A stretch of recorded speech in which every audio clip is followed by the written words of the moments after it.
Welcome back. President Trump says he's called off a scheduled attack on Iran that was meant to happen today.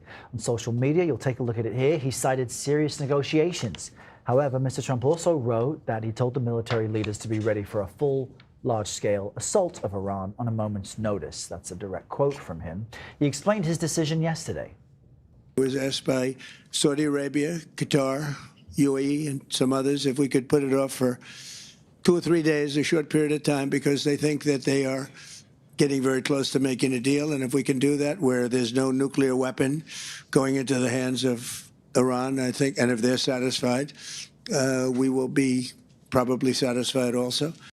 CBS News White House reporter Olivia Rinaldi joins us now with more on this. Olivia, we've all heard this before. The president says, let's talk, but he keeps the threat of military action close and available.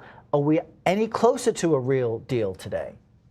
Well, we certainly have heard this before from the president, where he has threatened to attack Iran, restart these military strikes if the deal does not come through.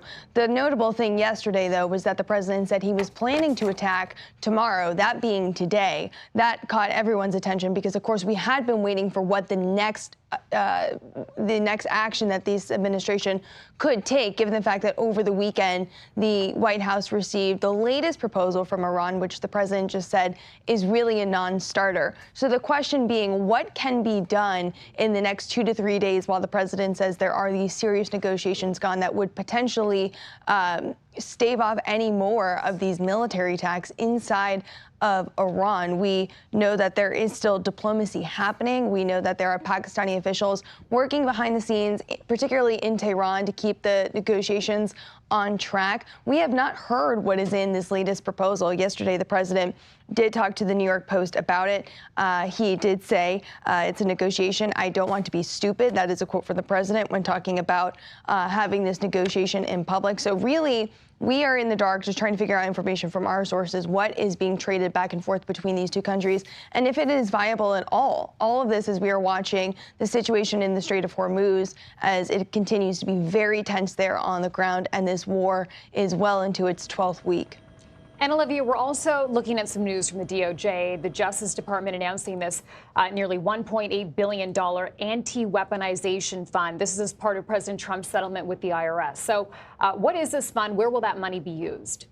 Yeah, it's a great question. This fund, we learned about it yesterday. It's for people who are, quote, suffered weaponization and lawfare from the Biden administration. So this is really unprecedented. It came because the president had sued his own government. He had sued the IRS for revealing his tax returns from a contractor back in 2019. Yesterday, the president agreed to drop that lawsuit. The DOJ said that they would give the president a formal apology and create this commission. It has 5 members, and it is led by the attorney general, who used to be the president's former personal attorney.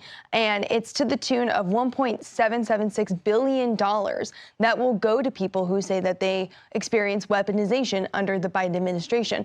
The concern, though, is that those funds would go to some of the January 6 rioters on the Capitol, who, of course, were prosecuted under the Biden administration. Our Nancy Cortez actually asked the president about this yesterday and what he makes of some of the funds going to those individuals. Take a listen to what he said here. Do you believe that people who committed violence against Capitol Hill police officers on January 6th should be eligible for compensation from this DOJ fund? And are you or your family members going to be seeking compensation from that fund? It'll all be dependent on a committee. A committee's being set up of very talented people, very highly respected people. I do believe there has to be compensation for people that were destroyed. You have families absolutely destroyed.